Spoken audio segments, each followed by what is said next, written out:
Here we go. In 3, 2, 1, Lego! About 4 years ago, we went to the Community Foundation with an idea that we wanted to start a robotics tournament at SUNY IT. And the Community Foundation was very gracious and gave us startup funds. We've grown every year. We started out with 8 teams. This year, 4 years later, we had 48 teams. Our team's Cyber Techno Wizards, and we have our robot named Great Oz. Now in 2012, the theme of First LEGO League is Senior Solutions. So children were asked to meet somebody who is 60 years or older and talk to them about what kind of challenges they face now so that they could develop an innovative solution. And that solution is what they share with the judges. And in the afternoon, each team goes head-to-head against another team. They're both working at these 4x8 tables with Lego objects on them, and their robot starts in base, and they have to press a button and it goes out and accomplishes missions. The medicine bottle missions, all the orange ones are poisonous and the one green one's the healthy one.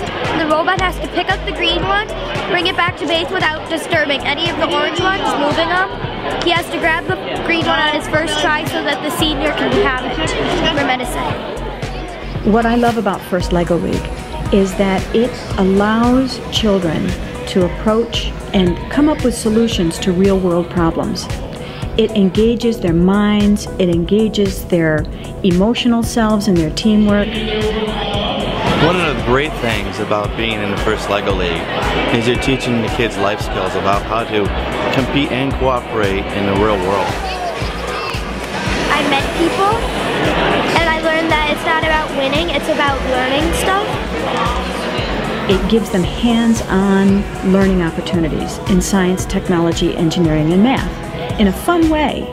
Now that motivates them to keep up with math and science. This is our light calibration program, which calibrates the light sensor right here. Those are the kind of kids who we hope will come to school here and then study engineering, technology, science, math, and possibly become the kinds of community engineers in the Mohawk Valley that we need to help our community be strong in the 21st century.